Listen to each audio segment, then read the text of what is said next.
رسول کریم خاتم النبیین صلی اللہ علیہ وسلم نے فرمایا، بندے کے لیے علم الہی میں جب کوئی مرتبہ کمال مقدر ہوتا ہے اور وہ اپنے عمل سے اس مرتبے کو نہیں پہنچ سکتا تو اللہ عز و جل اسے اس کے جسم یا مال یا اولاد کی آفت میں مبتلا کر دیتا ہے، پھر اس پر صبر عطا فرماتا ہے یہاں تک کہ اسے اس مرتبے تک پہنچا دیتا ہے جو اس کے لیے علم الہی میں مقدر ہو چکا تھا۔ یہ حدیث مبارکہ ہمیں بتاتی ہے کہ صبر وہ چیز ہے کہ جو انسان کو وہ مقام اور مرتبہ دلا دیتی ہے جہاں انسان اپنی عبادات کے ذریعے نہیں پہنچ سکتا تھا۔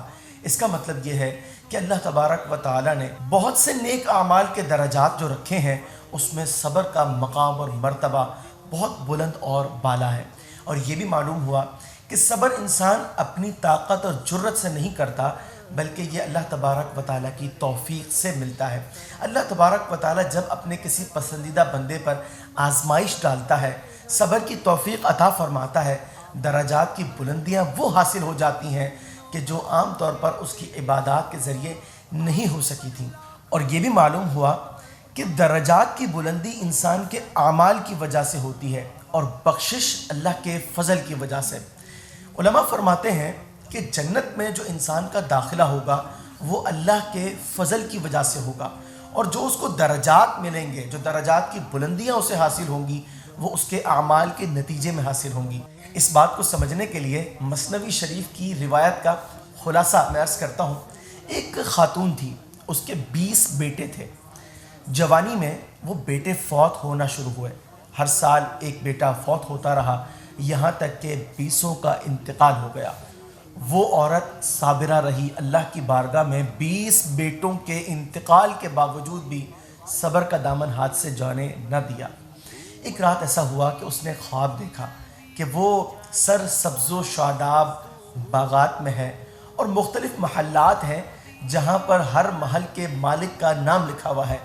آگے بڑھتی رہی، ایک ایسا محل پایا جہاں اس کا اپنا نام درج تھا۔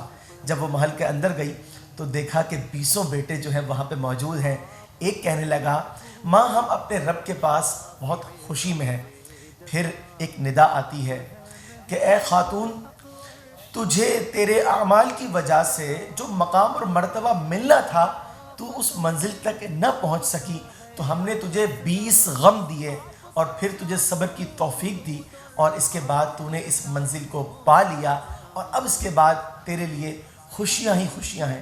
اس کا مطلب یہ ہوا کہ جب کبھی آزمائش آتی ہے تو روایات سے یہ معلوم ہوتا ہے کہ رب تبارک و تعالیٰ اپنے بندوں کے لیے وہی فرماتا ہے جو ان کے حق میں بہتر ہوتا ہے۔ جب بندے صبر کرتے ہیں تو وہ اپنی اس بلندی کو پا لیتے ہیں جو اللہ تبارک و تعالیٰ نے ان کے لیے مقدر کر رکھی تھی۔ رب کریم ہمیں بھی صبر کی عظیم دولت سے مالا مال فرمائے۔